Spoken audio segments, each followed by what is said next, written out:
Olá, boa noite. Estamos chegando mais uma vez até você com o Falando Sério, este nosso encontro semanal, nas noites de terça-feira aqui na TV Sete Lagoas, o nosso canal comunitário. A cada semana procuramos trazer pessoas e assuntos que possam agradar a você que nos prestigia com a sua audiência.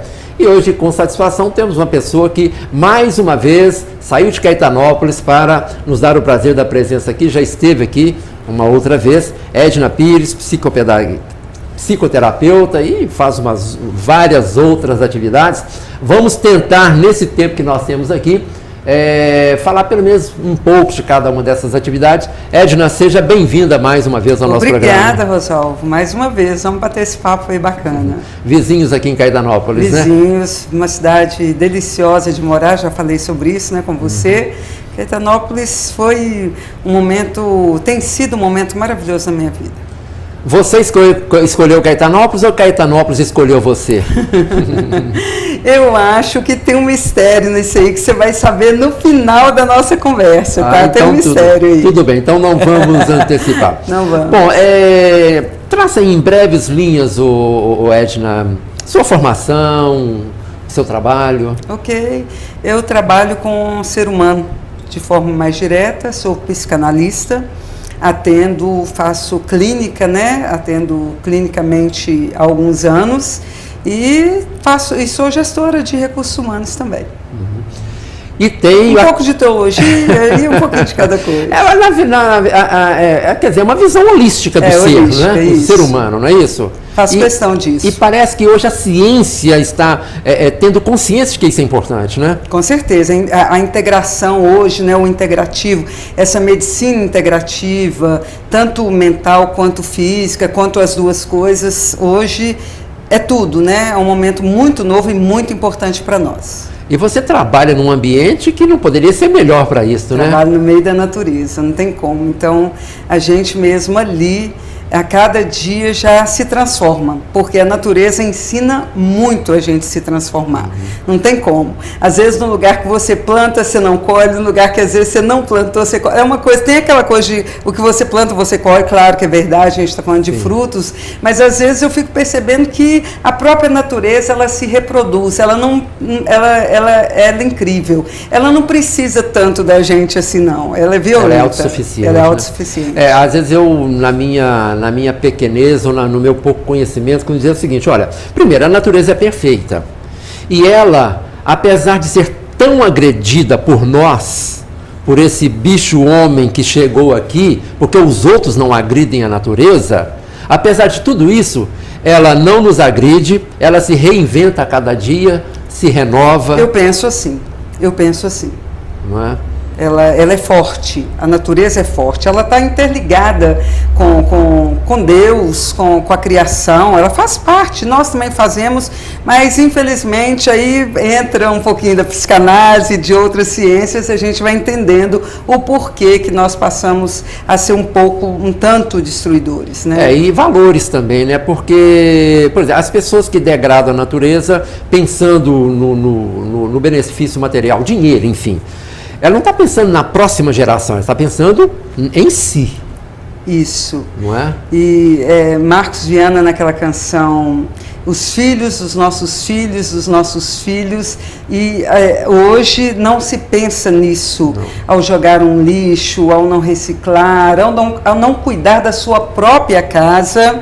Eu fico observando hoje como que as pessoas exigem, isso tudo está lá no que eu vou falar no final da nossa conversa, mas como que as pessoas não pensam nos filhos e nos netos, em preparar um mundo para eles. Né? A gente vê muito, por exemplo, uma pessoa, um adulto com uma criança, não importa se é pai, tio, avô, a criança pega um papel e joga no chão, e o adulto finge que não vê, se vê, acha aquilo natural.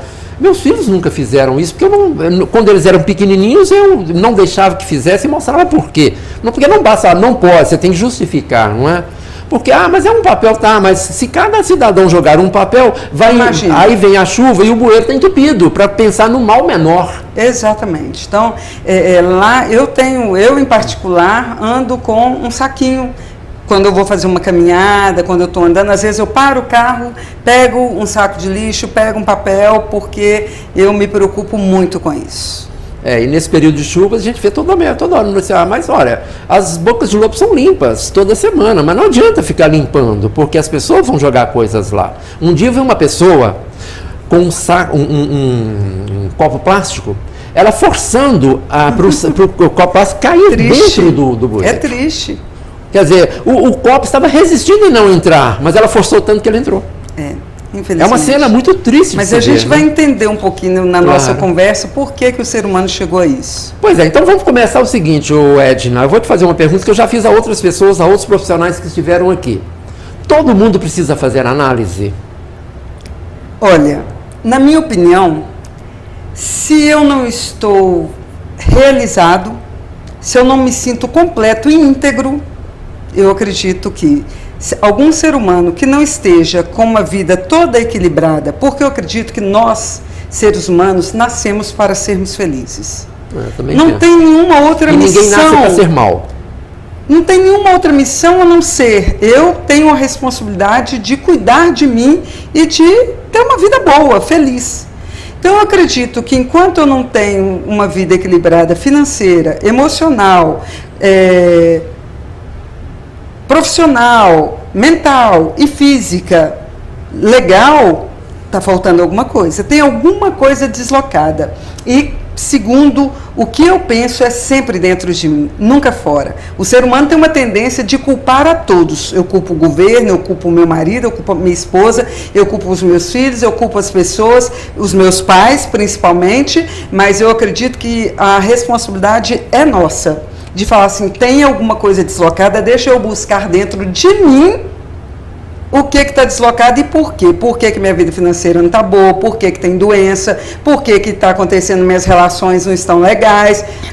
Eu sempre volto para mim, porque a responsabilidade e a missão é minha de estar bem nesse planeta. Tá, mas se a pessoa não consegue sozinha, aí ela precisa de ajuda. Aí o que acontece? Quando eu me encontro, me deparo com isso, por isso que eu acho que todos precisam, porque eu acredito que todos nessa caminhada, não foi de propósito que nessa caminhada, mas eu tive marcas, eu tive mágoas, coisas foram acontecendo no meu caminho que eu não soube lidar, que eu não soube elaborar. Por exemplo, na minha infância, vamos falar de nós, da nossa geração. Desde quando que nós podíamos questionar nossos pais? Nunca. Quando eles nos marcaram ou nos magoaram, entendeu? Meu pai me prometeu uma bicicleta e me deu uma boneca no dia de Natal. Eu não podia questionar. Eu ainda ficava feliz de ganhar a boneca, mais ou menos por aí. Só que, estou citando um exemplo bem simples, para não falar de traumas maiores e de coisas maiores. Ali a gente não podia questionar. Então eu jogava. E eu vou tentar explicar um pouco sobre isso. E nisso aí se criam as neuroses, as marcas, os traumas, as mágoas. Então, o ser humano, eu acredito que isso aconteça com todos. Ninguém é mais especial, ninguém é livre disso. Não tem um empresário, ou um político, ou um artista que não seja livre dessas neuroses de existência mesmo. Agora, eu penso que o mais difícil é a pessoa tomar consciência disso e perceber que precisa de ajuda, porque há uma resistência interna. Há uma resistência interna e há uma resistência ainda na nossa sociedade, porque... Mas aí já é o preconceito, né? Não, eu acredito que é uma ciência muito nova e ainda... Você acredita que a gente ainda ouve, tipo assim, eu não sou doido, eu não preciso de ir porque eu não sou doido. Ele fica com medo de ser rotulado. Exatamente. Mas também já tem uma turma enorme se abrindo, aquilo que nós estamos falando, né, essa medicina alternativa atual, está se abrindo para tudo. E já tem uma boa turma procurando, pensando, se tem alguma coisa errada. Os remédios não resolvem, outra coisa não resolve, então tem alguma outra coisa. E está começando uma procura em relação à análise, sim. Uhum. Espiritualidade tem uma importância nesse contexto? Olha, eu não trabalho sem espiritualidade. Não sei se todos os profissionais trabalham com isso, mas eu acredito que a espiritualidade ela é super importante no processo curativo. Super importante, porque como você mesmo diz, eu mesmo me nego às vezes, porque às vezes o que está dentro de mim é tão tão destrutivo que se eu não tiver uma força maior, se não tiver uma energia maior, mas esse trabalho eu ainda não vejo ele acontecendo muito por aí não. Mas o nosso método hoje é um método de implantar a espiritualidade na psicanálise. Eu não falei religião, falei espiritualidade, que é um conceito mais amplo, né? Com toda certeza. Eu não estou falando de religião, estou falando de espiritualidade, de estar ligado o ser humano a uma energia maior, que por sinal essa energia maior não está fora dele, nos meus estudos e nas minhas pesquisas, mas até essa energia maior está dentro do ser humano mesmo, que para mim é o amor. Amor para mim é espiritualidade e amor para mim é a resposta para tudo. Pois é, mas já que apareceu a palavra religião, não importa qual seja, eu, leigo, penso que é importante sim, porque cada uma tem seu nome, cada uma vai cultuar um ser que ela considera superior a ela, não importa o nome, Deus, Alá, seja lá o que for. Eu acho que isso é importante na vida da pessoa, né? Ela precisa crer em alguma coisa, né? E a própria medicina hoje admite isso, né, Edna? Olha, eu acredito que todo ser humano tem o seu caminho. E o seu caminho ele deve encontrar da forma que muitos hoje estão com a yoga, com outras buscas, com religião, com igreja. Cada um tem que encontrar o caminho pelo qual ele quer chegar a determinado lugar. Bom, já que nós falamos aqui da questão da análise, tudo bem, vamos partir do princípio de que as pessoas precisam de análise. Agora, como ela vai perceber que precisa disso, e já existe essa barreira que é natural dentro dela? Vai ser necessário alguém de fora, olha, vamos lá, você precisa, e aí tem que lutar também contra aquela barreira? Não, eu não estou doido, eu não vou precisar disso, né? Como que faz para superar esse obstáculo? Olha, Rosalvo, eu acredito que hoje as redes sociais, a própria mídia, a gente está vendo aí, né, eu, em particular, não assisto, mas eu ouço falar, você viu que está tendo terapia na novela tal, ou muitos filmes, muitos documentários. A própria rede social hoje está melhorando e trazendo essa informação para as pessoas. E a própria pessoa, é aquilo que eu te falei, com o tempo, quando ela vê que ela não está encontrando uma solução, talvez na religião, talvez na medicina, em algum lugar, ela continua uma busca até que ela chega até nós, de alguma forma. E aí uma informação, um paciente que indica para o outro e que vai falando, nossa, eu melhorei demais, né? Assim como o médico, você indica, né, um médico, nossa, esse médico é ótimo, pode ir lá, que ele vai encontrar alguma coisa, pelo menos vai ser mais assertivo. Eu acredito que essa indicação e tudo isso vai contribuindo. Eu acho isso muito importante, né? Porque existe uma referência de uma pessoa que você conhece e confia, né? Bom, uma pessoa que é da minha confiança me indicou esse profissional, esse tipo de tratamento. Eu acho que já é um bom começo, né? Já é um bom começo. Nós estamos com muita esperança nesse novo momento da humanidade, que a humanidade comece a reconhecer esse tratamento. Bom, mas você e falou... até o próprio técnico, né? Sim. Eu acho que se eu como técnico demonstro um certo equilíbrio, uma certa inteligência emocional, isso também atrai as pessoas, né? Técnico de qualquer área. Sim. Né? Se você é um técnico da área de estética, você precisa mostrar isso. Você é um técnico e cada um tem que... Eu acho que é muito importante o próprio técnico envolvido também nisso, né? Bom, nós vivemos hoje num mundo altamente tecnológico, você citou redes sociais, e hoje é difícil você ver uma pessoa que não passe grande parte do dia, digamos, conectada. E aí, há quem ache que está se criando uma geração de solitários, quer dizer, as pessoas que têm muitos amigos, mas não convivem, como nós estamos fazendo agora, por exemplo. Faz parte do seu estudo, do seu trabalho, do seu nível de preocupação profissional? De verdade, Rosalvo, eu não me preocupei ainda com isso, não. Porque eu penso que essa questão do afastamento, quando as redes sociais chegaram, se conseguiram pegar tão rápido isso, é porque alguma coisa já estava acontecendo. Eu acho que a partir do momento em que... É uma longa discussão, tá, gente? Não quero discutir de forma alguma essa questão do feminismo, da mãe sair para trabalhar, do pai sair, mas da ausência. Mas eu acredito que é um histórico que já vem de algum tempo, dos filhos muito ausentes. Eu acompanhei muitos filhos, adultos que tiveram ausência dos pais na infância dentro de casa. E o sofrimento é muito grande.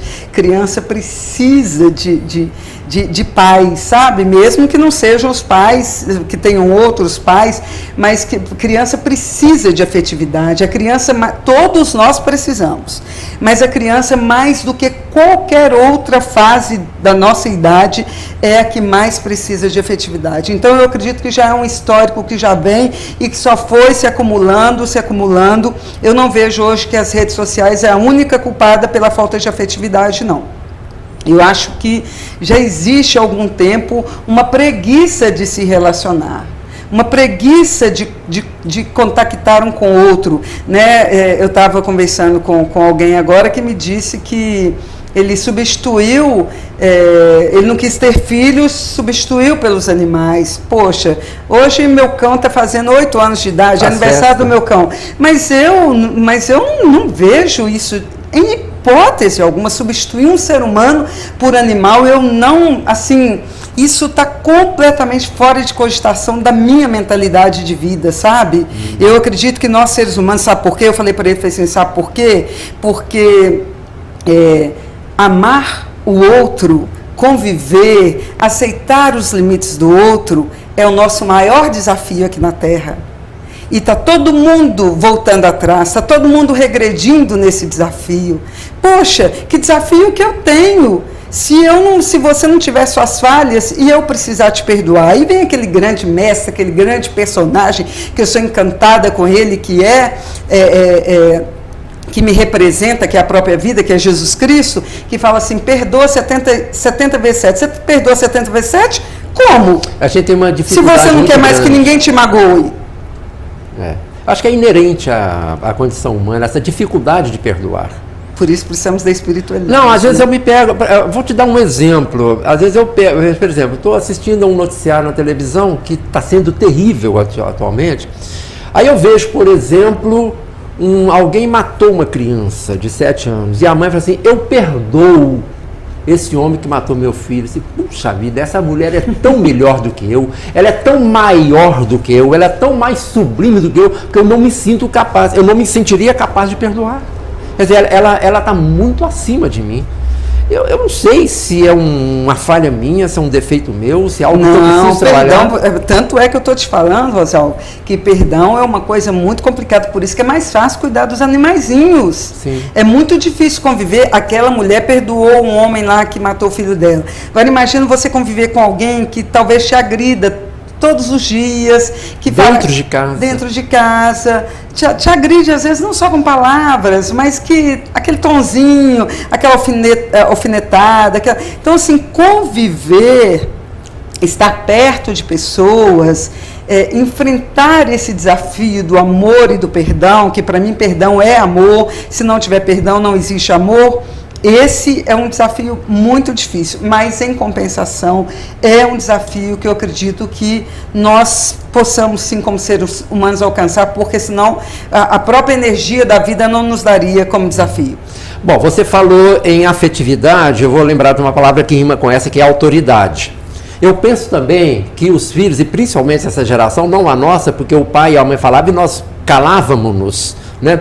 Mas eu acho que essa geração está pedindo, olha, eu quero que você use sua autoridade sobre mim. Eu preciso disso. Ele não fala com palavras, mas fala com gestos. Eu acredito que a geração está implorando, por favor. Aliás, tá essa bagunça toda, porque está implorando os pais para olharem por eles, para amarem, porque o pai disciplina o filho que ama. Então, essa geração está implorando isso, e como ela não está vendo esse resultado, aí está virando uma bola de neve. A gente está num momento assim, muito difícil, mas eu estou com muita esperança, eu ainda acredito muito. Mas os pais estão sendo ou vão ser capazes de enxergar isso e perceber, olha, eu preciso ser pai, eu preciso estabelecer minha autoridade de pai, ter um limite até onde pode, até onde ele é meu, onde eu sou amigo dele, até onde eu sou autoridade perante ele. O problema é que os pais, depois de um determinado momento, por exemplo, se o pai perde a autoridade na adolescência, quando vira jovem, ele já acha assim, agora não tem mais jeito de recuperar. E eu acredito que sempre tem tempo para recuperar a autoridade sobre os filhos, sim. Sempre tem uma luz, sempre tem alguma coisa que você pode fazer, pedir perdão, consertar e partir de um novo momento. E outra coisa que eu vejo também em relação entre pais e filhos, tem gente que confunde temor com respeito. Você precisa respeitar seu pai, mas você não tem que ter medo do seu pai. Quando eu falo pai, qualquer um dos dois, pai ou mãe, né? Uhum. E a gente vê muito isso, né? O pai que se impõe porque o filho tem medo dele, né? Se você fizer isso, vai acontecer isso. Quer dizer, uma educação só pela punição e nunca pela premiação, né? E aí, se a gente for discutir educação, é um monte de questões, né, que a gente vai colocar. Edna, o homem é um ser que está dentro de um universo de sensações, de emoções, de muita coisa, de relações principalmente. Por exemplo, relações com a natureza, relação entre pessoas, relação com os animais. São coisas dissociadas ou isso tudo pertence a um universo só? Olha, você quer sobre qual aspecto? Por exemplo, como eu me coloco... Já você falou, por exemplo, não, eu não vou ter filho, eu vou ter um cachorrinho, por exemplo. Uhum. Como que é isso? Será que é uma fuga, é uma consolação, é uma coisa para você não ter culpa depois? Entendi, agora eu entendi. Eu acho que primeiro, hoje nós estamos com problemas gravíssimos, inclusive a esquizofrenia hoje é uma doença do século, e eu vejo que tudo isso é a falta de enfrentamento da vida. Fuga? Como fuga? Como que nós, seres humanos, temos uma tendência a fugir das verdades da vida. E é muito pelo contrário. Se a gente enfrentasse as verdades da vida, nós não teríamos metade dos problemas que nós temos hoje. Mas como que a gente quer fugir de uma frustração pessoal, né? Eu vejo como que essas frustrações começam. Por exemplo, você tem 2 filhos, você tem um filho, seu filho de 5 anos vai nascer o próximo agora. E a maior parte dos pais não prepararam a próxima chegada. Pô, você era criança, você era a única atração da vovó, do vovô, do papai, de todo mundo, tá? A maior parte dos pais não preparam os filhos para a chegada do segundo filho, do terceiro, e daí vai. Mas, mesmo quando se prepara agora, ultimamente eu resolvi acompanhar um caso que a criança foi preparada. Você acredita que nem assim ela aguentou o tranco? Ela não aguentou o tranco, entendeu? Ela se sentiu roubada. Ela não adianta, é como se, por exemplo, quando ela começou a acostumar com os pais, quando chegaram outras pessoas, os avós, ela começou a cena toda de novo, porque agora ela tinha que, a mesma coisa que ela fez com os pais, ela teve que fazer com outras pessoas. Você está entendendo, Rosalvo? Então, assim, eu percebo a dificuldade desde a infância. Por exemplo, nós temos um filme, eu gosto muito desse filme, My Life, Minha Vida, claro. E nessa história, o pai promete levar o filho ao cinema, ao teatro, alguma coisa assim, não sei. E o filho passa o dia naquela expectativa. O pai ia chegar à noite e levá-lo. Quando o pai chega, o pai passa direto para o quarto, aconteceu algo no serviço, não foi legal. O filho não compreendeu, não conversou com o pai, foi para debaixo da cama, enfiou debaixo da cama e lá ficou chorando e nunca tocou nesse assunto.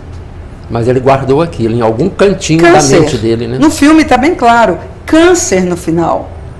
E quando ele foi recordando através do filme, ele foi descobrir que era uma mágoa do pai. Olha que coisa, você pode falar assim, não é um grande trauma, não é um estupro, não é uma violência, para aquela criança foi, e aquela criança não teve a capacidade de enfrentar isso.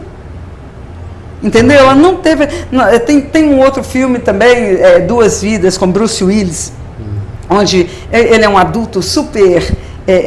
não consegue amar, não leva nada a sério, é um profissional rico e milionário que se dá super bem, até que a criança dele vem e conta que o pai o acusou da morte da mãe. Foi um momento só.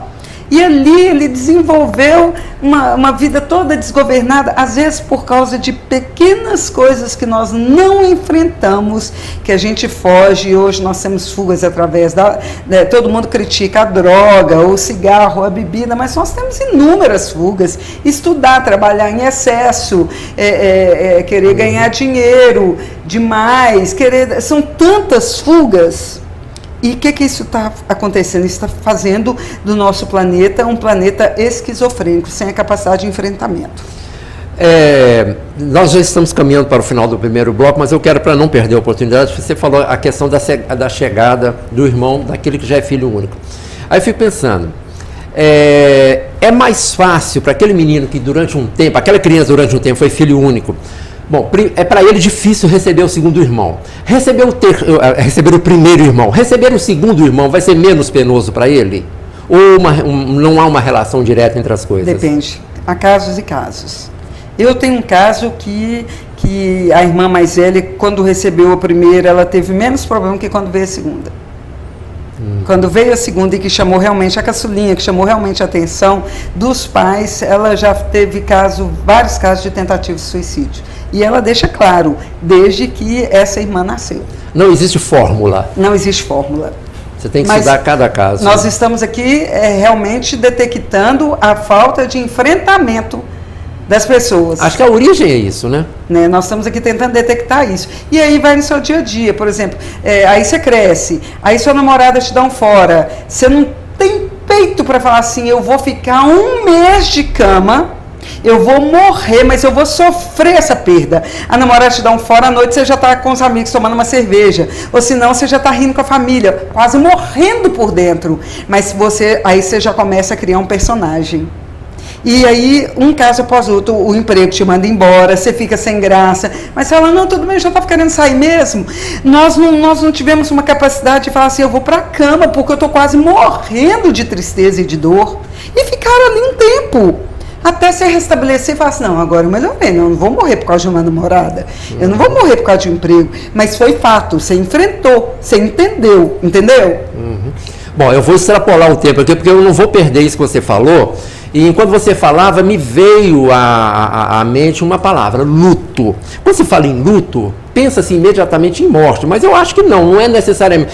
A pessoa precisa viver o seu luto, né? E o tamanho desse luto varia de pessoa para pessoa. É isto? É isto, e de perda para perda. Claro, nós estamos perdendo quase todos os dias. Claro. Se você for pensar, é um amigo que se vai, são esses exemplos que eu falei, são amores, são pessoas, é dinheiro, você perde dinheiro no decorrer da sua caminhada, que às vezes você administra mal. E se você não enfrentar e não lidar com isso, aí para mim vem a psicanálise. Porque a maior parte de nós não enfrentamos. E a psicanálise, a análise, ela vem para eu poder ter a chance, de novo, de reviver esses momentos e reelaborar esses momentos na minha vida. Porque senão eu estou ferrado.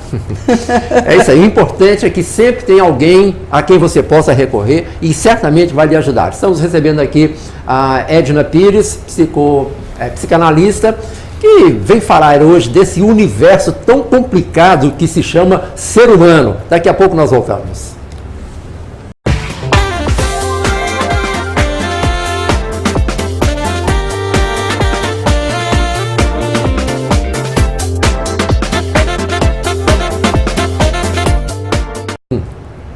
Voltamos com o Falando Sério. Hoje a nossa convidada, Edna Pires, ela é psicanalista. E para começar esse segundo bloco, Edna, vou falar um assunto que é muito falado, mas eu acho que pouco compreendido. Fala-se muito em consciente e inconsciente. Eu acho que para as pessoas é fácil entender o que seja consciente. Nós estamos fazendo um ato consciente aqui de conversar. Isso. Agora, tem um inconsciente de preparar, que está agindo neste momento nos nossos dois cérebros para elaborar perguntas, elaborar respostas. Mas até que ponto existe esse inconsciente e até que ponto as pessoas sabem da existência dele? É um negócio muito complicado. Ainda é uma discussão, você acredita, na nossa área de profissionais mentais, ainda é uma discussão inconsciente, se ele realmente existe, se ele não existe. E na minha vida, em particular, se ele não existisse, se eu não tivesse reelaborado, acho que hoje eu estaria morta. E eu acredito que tanto que ele existe, senão nosso mundo estaria melhor. Vou tentar te explicar como, na minha opinião, como funciona o inconsciente. Nós estamos aqui e, de repente, eu começo a falar coisas para você que você não vai gostar, que você não vai achar legal. E você não tem como me responder. Vamos colocar aí várias situações que você já passou, que qualquer outra pessoa passa. Você não tem condições de me responder naquele momento ou nem de nunca me responder. Só um exemplo, é o caso da agressão, que a pessoa às vezes não tem condições de retomar a agressão ao outro, a violência, o estupro, o trauma da criança, de vivências que ela teve, um pai que bateu na mãe na frente dela e ela não podia fazer nada. O que acontece? Como ela não tem o que fazer, ela pega aquilo e nós criamos dentro de nós um lugar que chama área de conforto, entre aspas, porque de conforto não tem nada. É uma muleta? É como se fosse, nós pegamos um lugarzinho e jogamos para lá. E quando nós jogamos para lá, nós continuamos. Aquilo que eu falei, a menina termina comigo, eu vou para tomar cerveja, mas aquilo está lá. A minha criança continua viva aqui dentro de mim, meu adolescente está aqui, minha adolescente está aqui, a jovem, com aquele monte de informações. Então, meu pai traiu minha mãe e me desprezou na minha infância. Quando eu tenho 17 anos, que eu estou arranjando um namoradinho, passa um pouquinho, quando eu assusto aquela pessoa que está aqui mal resolvida, ela já não acredita em relacionamento, porque já está aqui dentro dela. Então ela já produz naquela relação de namoro que aquele rapazinho vai lá e repita a mesma coisa. Ela criou um padrão? Ou ela mesma vai lá e apronta, ou ela mente, ou ela cria uma situação que aquele relacionamento não vai dar certo porque ela não acredita em relacionamento que está aqui dentro. Ela cria um padrão de relacionamento. Estou dando um exemplo. Às vezes positivo e às vezes até o contrário. Cada um produz alguma coisa dentro de si de acordo com a sua capacidade. E aí o que acontece? Aí quando ela assusta, os seus relacionamentos todos são repetitivos. Às vezes nem é porque ela viu o pai trair. Eu já tive vários casos de crianças, meninos, por exemplo, apaixonados pela mãe. Apaixonados pela mãe. Já viu uma criança que quer ficar no colo da mãe o tempo todo, agarra a mãe o tempo todo, apaixonado pela mãe.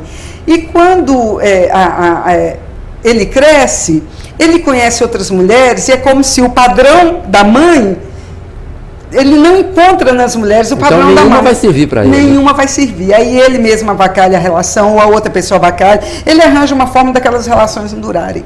Até que, em análise, ele fala assim, o analista ajuda ele a analisar que a questão dele era com a mãe infantil. Ele cresceu o corpo, mas o padrão continua sendo a mãe. Até que ele vira e fala assim, opa! Aí ele começa a trabalhar com ele. Não! Sua mãe era sua mãe. Quando você era criança, você amava sua mãe sim, queria ficar perto dela, ela te pegava no colo, mas hoje não, hoje você precisa de uma namorada, hoje você precisa de uma esposa, uma outra mulher, que não precisa ser o mesmo padrão da sua mãe, que não precisa ser caso resolvido. Simples assim. Entende?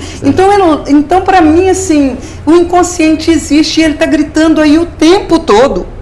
o tempo todo. E uma forma de você perceber seu inconsciente é você perceber que você às vezes quer uma coisa, mas acontece outra coisa. Você planeja, agora eu não faço mais dívidas, agora eu não faço mais isso. E quando você assusta, você caiu no mesmo padrão, você caiu na mesma condição. Gostei muito da palavra, você cai na mesma condição. Porque inconsciente. Existe sim.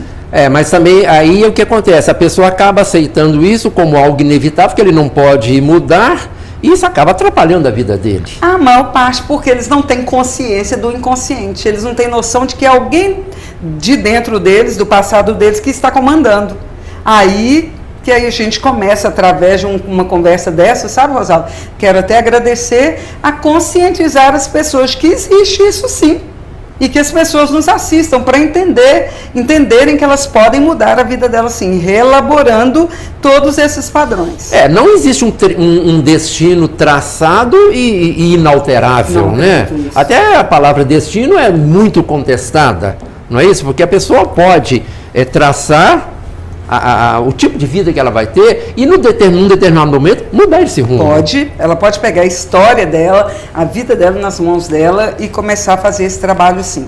Regressão, Edma, é importante? Você acredita que isso tem efeitos benéficos? Olha, as pessoas falam de regressão como se regressão fosse só um ato no divã. Regressão, na verdade, quando esse menino não conseguiu a namorada, é porque ele estava em regressão da criança dele. Regressão já é um próprio estado, uma própria condição que a pessoa já fica nela, entendeu? Aí você está querendo falar de trabalhos de regressão ou de outras formas que o psicanalista vai utilizar ali na hora, né? No meu caso, eu trabalho sempre com a regressão consciente.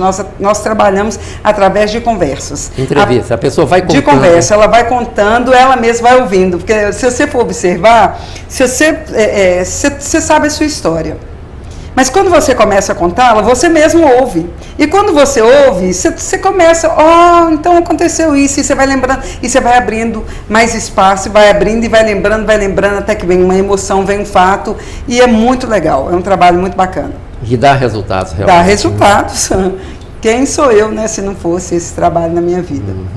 Bom, Edma, nós começamos aqui falando que você é uma privilegiada por estar no meio da natureza, morar e trabalhar em meio à natureza. Fala um pouquinho desse recanto tão gostoso que eu visitei há cerca de 5 anos, fui convidado por você, tive a oportunidade de passar uma parte de um dia lá, almoçar lá uma comida mineira feita no fogão a lenha e que maravilha. De novo está convidado, já é a segunda vez que eu convido novamente. Olha, hoje eu moro num cantinho de Caetanópolis. Caetanópolis em si já é uma cidade encantadora, né?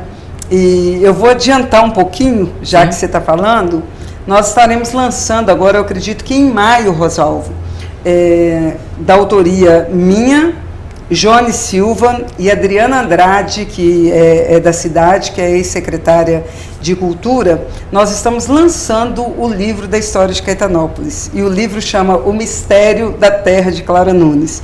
E segundo o prefeito Romário, que nos pediu que fizesse esse livro, ele fala que foi esse mistério que está no livro, que está no romance, que é um romance lindo, uma história linda de quase 300 páginas.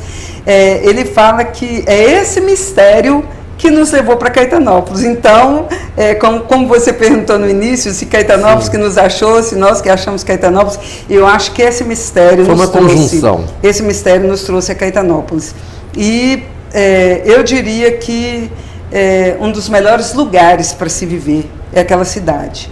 É uma cidade culta, a cada esquina respinga arte. Nós temos muitos artistas. Hoje nós estamos com o segundo ícone da cidade na TV Globo, que é a Roberta Campos, né? Após a Clara Nunes. Temos a Roberta Campos e temos pessoas espalhadas, gastronomia, artesãos, pintura, espalhados músicos, pelo mundo. Sete Lagoas tem vários músicos de Caetanópolis. Nossa, então assim, é uma região tão rica de cultura, respira cultura, sabe? Sim. Caetanópolis é lindo e, se você quiser, depois a gente termina um pouquinho sobre o livro. Então esse espaço é um espaço de natureza, plantamos muitas coisas. Hoje as árvores cresceram assim muito, você vai assustar com tanto verde.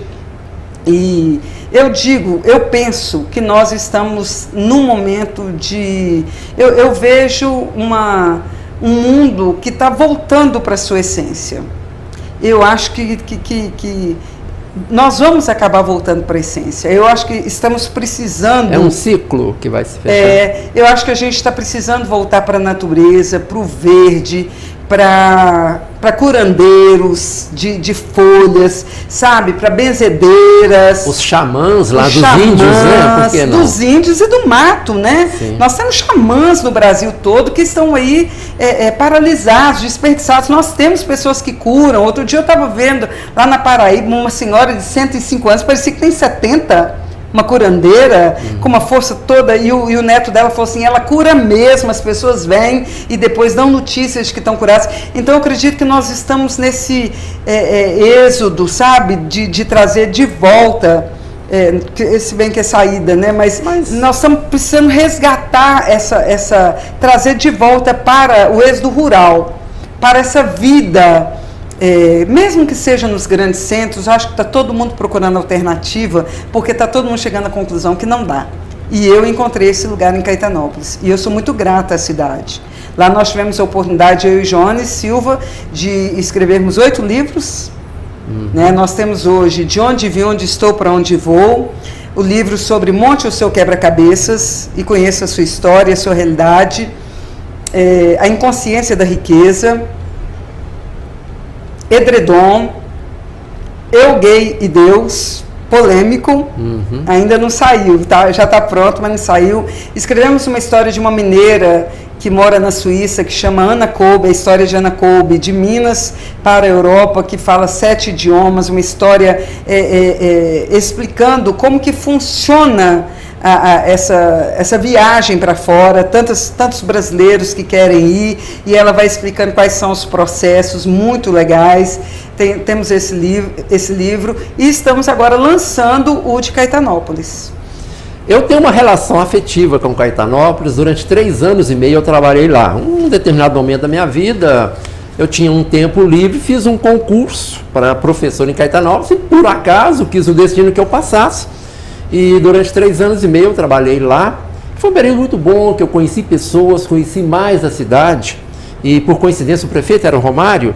E o próprio Romário, no dia da apresentação lá, perante todo o corpo docente de Caetanópolis, falou assim, que bom receber aqui meu ex-professor. Eu não sabia, ele falou que foi meu aluno no Colégio Cristo Rei, né? Quer dizer... Adriana Andrade, autora desse livro, também falou que foi sua ex-aluna. Pois é. Então, eu tenho essa relação afetiva com Caetanópolis, realmente ocupa um espaço importante na minha vida. Quero voltar lá, rever as amizades que eu fiz lá. Então, para mim foi muito bom como você me falou sobre esse livro, sabe? Eu quero conhecer o livro, quero ler. Já está convidado para o lançamento. Ah, que ótimo. E já que você falou da cultura de Caetanópolis, Caetanópolis tem, por exemplo, a Casa de Cultura Clara Nunes, que é melhor do que a Casa de Cultura de Sete Lagoas. Tem o Festival Clara Nunes todos os anos, que traz gente do Brasil inteiro. Caetanópolis é um exemplo para o Brasil de respeito às pessoas que construíram a história da cidade. E a memória da cidade. Quer trabalhar um turismo para que a cidade cresça através do turismo, né? Os comerciantes, que as pessoas ganhem emprego, ganhem, né, uma forma de ganhar dinheiro para a cidade. Então eu realmente eu tenho muito respeito, sabe, por Caetanópolis, pelas pessoas que trabalham para que a cidade cresça. E você, com o seu trabalho, contribui também, né? Esse seu cantinho lá em meio à natureza é um lugar muito gostoso. Se você quiser dar mais informações, nome, como chegar. Pessoas, né? É o Espaço Roça. Hoje nós estamos no momento de transformação do espaço, mas está um pouco paralisado, mas as pessoas sempre são bem-vindas a irem lá. Se procurar no Google, vai achar. Vai achar, nós temos Espaço a página Roça. Também, Espaço Roça. Coloca lá no Google, Espaço Roça, você vai achar. Olha, você vai ver fotografias, realmente é um lugar que vale a pena Seja conhecer. bem-vindo. Pois é. Mas você quer falar algo mais sobre esse livro de Caetanópolis? Ou quer adiantar alguma coisa? Vai deixar surpresa para as pessoas descobrirem? Esse livro, ele é um livro surpreendente, até para nós mesmos autores. Porque foram 3 pessoas que trabalharam da seguinte forma. Um tinha coletado dados da história, aquela história, o outro criou o romance, o outro fez as outras entrevistas, e nós fomos montando juntos um romance estilo Dan Brown. Você conhece Dan Brown? Sim. Estilo sim. Dan Brown. Li todos os livros dele. Pois é, e ficou uma coisa assim curiosa mesmo, onde você só vai descobrir o mistério, o segredo no final, no último capítulo. Então, assim, foi uma trajetória, e nós não estamos contando aquela história seca. A gente pega desde os índios caxixós, a região toda, Sete Lagoas está lá, as cidades circunvizinhas, tudo está lá dentro do livro. A gente fala um pouquinho sobre cada coisa. Então, assim, ficou fenomenal. Foi um livro a pedido do prefeito. Eu acho que o prefeito, ele tem, falar um pouco dele, porque ele é um administrador respeitável, como diz você, é um modelo para o Brasil, sabe? E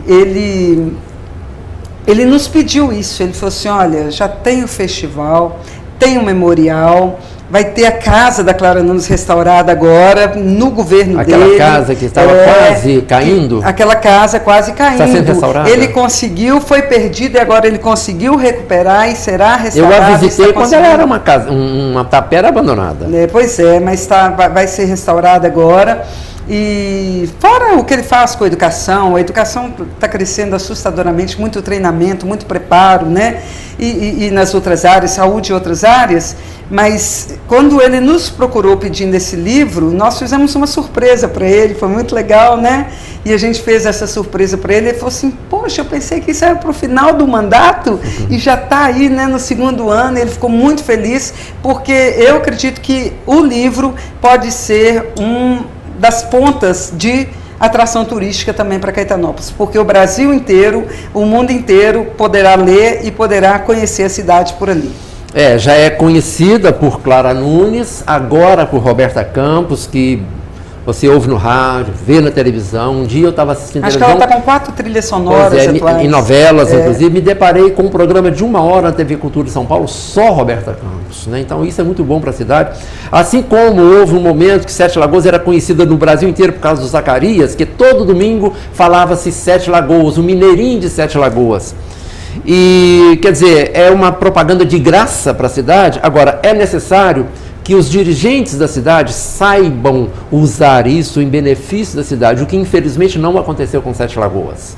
Sete Lagoas, infelizmente, ainda carece de uma política de cultura, uma política de turismo. E olha que nós temos o Alan Keller aí, exato, que é de Paraupeba, vizinho de Caetanópolis, né? Então, mas ele sozinho também. Claro, eu acho que a gente precisa não é uma ação de cultura, é uma política de cultura. Isso, entendo. E a cultura vai trazer o turismo. Né? Então, acho que Sete Lagoas ainda carece disso.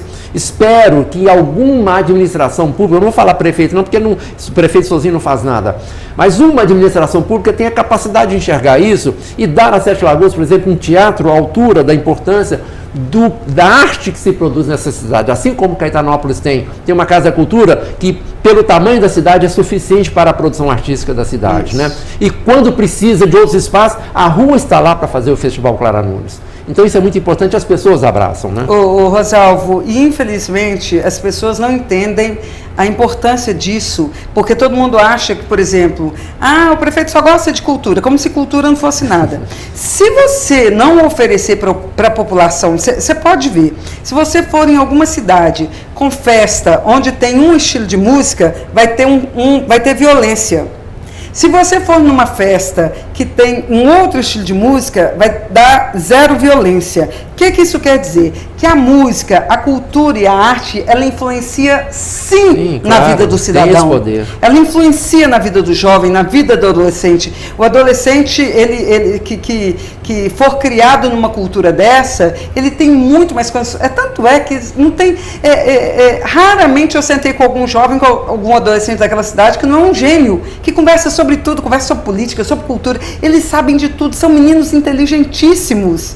O meu filho foi para o sul, ele fala assim: eu sinto falta de Caetanópolis para bater papo, porque o papo dos meninos é bom, é inteligente, entendeu? Por quê? Porque eles foram forjados nessa cultura, nessa política de cultura. Então, eu gostaria muito que essa conversa nossa chegasse a alguns prefeitos, porque já que nós não temos um governo de cima para baixo, fazendo essa imposição da música boa, que os nossos prefeitos comecem a fazer isso de baixo para cima. Porque se os prefeitos começarem a fazer isso, transformando, trazendo música de raiz, recuperando. Nós tivemos um carnaval agora de marchinha. Entendeu? Uma volta no tempo, né? A família vai, a criança vai, a idosa vai, o idoso vai todo mundo. Todo mundo tem direito, pode participar. Então, assim, se os prefeitos começarem esse movimento cultural, entendendo que isso vai nos ajudar nessa grande violência que está no Brasil, será muito importante. E é uma política que atrai turista. A cidade vai ser conhecida, porque veja bem, Caetanópolis já foi a cidade cuja economia era baseada na tecelagem, assim como Sete Lagoas tinha economia baseada no Fergusa. Agora, e se esse setor entra em crise? A cidade toda entra em crise. Então é necessário que haja... Né? Exatamente, já entrou em crise. Vê a concorrência da China aí que vende camisas a R$5, né? Então é necessário que cada cidade tem as suas alternativas. E aspas, uma indústria que não polui, que não tem crise. Verdade. E tem garantia de sucesso por gerações. Né? Por gerações. Que outrora que os próximos prefeitos possam escutar isso e entender essa fala sua. Mas infelizmente o que percebemos hoje é que, vou generalizar, mas por favor, claro, existem as honrosas exceções. Infelizmente, os políticos, de um modo geral, estão pensando na próxima eleição e não na próxima geração. Este ano nós vamos ter eleição. Aliás, triste do país que tem eleição. Ano sim, ano não. Meu Deus, não sobra tempo para mais nada, né? Então, não tem condições de gerir, né?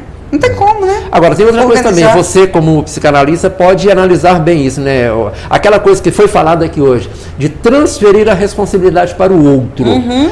Porque político é tudo ruim, ninguém presta. Mas peraí, ninguém caiu do céu, ninguém é deputado porque fez um concurso e passou. Ele foi eleito e reeleito e tem deputado lá que está no 11º mandato e não está no 12º porque está na cadeia. Eduardo Cunha, por exemplo. Quer dizer, esses caras não passaram em concurso, eles foram eleitos, dia 7 de outubro tem mais eleição, aí eles vão ser eleitos de novo. Essa é a tendência do ser humano, de arranjar culpados, de responsabilizar transferir o tempo todo, transferir para o outro. Fica fácil transferir, agora ele não pensa que, é só um voto, tá, mas se 100 mil pensaram que é só um voto, eles vão eleger um cara. Com 100 mil eles vão eleger um deputado federal. Exatamente. E vão sofrer as consequências de voto em voto. Não é? Então, você acha que a psicanálise tem capacidade de agir nisso também, para que seja criada, já que nós falamos em inconsciente aqui, uma consciência coletiva de que a solução tem que ser de baixo para cima, não esperar que um Messias venha resolver? Olha, eu acredito que o inconsciente coletivo, porque tudo é energia, tá? Tudo é energia. Se eu me transformo e você está perto de mim, você se transforma, e o outro está perto de você, você se transforma. Você irradia. Aí você irradia. Porque para mim tudo nessa vida é energia, tudo funciona como energia. E nós temos condições sim de, nesse nível aqui, a gente fazer que algo aconteça. Acredito sim que nós podemos fazer assim. E eu penso que nunca, e agora eu vou parafrasear um cara que está para ser preso aí, nunca antes na história desse país, o povo brasileiro teve uma oportunidade como essa. Informação assim, excesso de informação, quer dizer, cada brasileiro no dia 7 de outubro, ao destinar um voto, vai saber exatamente em quem está votando, porque informação não faltou. E aí? Elegeu de tá vendo? Não tem jeito, político nenhum presta. Mas peraí, vamos mudar então. Já que esses não prestam, vamos colocar outros lá? Nós estamos contando com isso. Olha, eu estou sendo otimista. Eu estou acreditando num Brasil melhor. Tanto é que nós tivemos aí impeachment, tivemos algumas votações. Eu estou acreditando. Eu quero ser muito otimista. Eu sempre acreditei na revolução pelo voto. Então a gente está confiando aí que alguma coisa possa acontecer. Vamos contar com isso. E como professor durante muitos anos também, eu sempre procurei valorizar o erro como forma de aprender. Eu nunca critiquei o erro do aluno. Eu sempre procurei levar o aluno a ver o erro como uma oportunidade a mais de aprender. Será que chegou a hora de erramos tanto, está na hora de acertar? Eu acredito que sim. Eu acredito que sim. E você perguntou sobre a psicanálise nessa influência. Na medida que eu volto a me conhecer, que eu busco e que eu me conheço, automaticamente os meus conceitos, as minhas crenças, as minhas ideias mudam. Eu vou querer o melhor para mim. E uma parte desse melhor para mim está lá. Exatamente. Nesses 513 deputados e 81 senadores. Então eu planejo, eu organizo, eu pesquiso, eu leio, eu vou ver o que está acontecendo. Então fica aí, né? Realmente acho que não vai ser por falta de informação. Não vai ser. Edma, infelizmente somos escravos do tempo aqui. Não cumprimos toda a pauta que nós combinamos e nem era possível mesmo, porque às vezes um assunto puxa outro, mas eu acho, eu gostei muito de fazer esse programa, não sei qual que é a sua análise em relação a isso, mas eu gostei muito. Não se esgota aqui. Você já está convidada para voltar. Gratidão. Quando precisar, convide-se para voltar aqui. Tá bom. Né, um encontro por acaso. Já me chamam de atrevido. Não, mas foi esse, por exemplo, né? O primeiro foi combinado. Esse, por exemplo, um encontro casual no shopping. Opa, tem muito tempo que não nos vemos, que tal ir lá? Não é? Eu acho que é assim mesmo, porque eu acho que não existe acaso na vida, assim como eu acho que não existe destino. Tem uma conjunção aí que leva para que aquele encontro aconteça, né? Verdade. Então, sinta-se convidada. Eu agradeço. Gratidão. Gratidão. Então tá aí, Edna Pires, psicanalista, nossa convidada de hoje no Falando Sério, que volta na próxima semana. Até lá.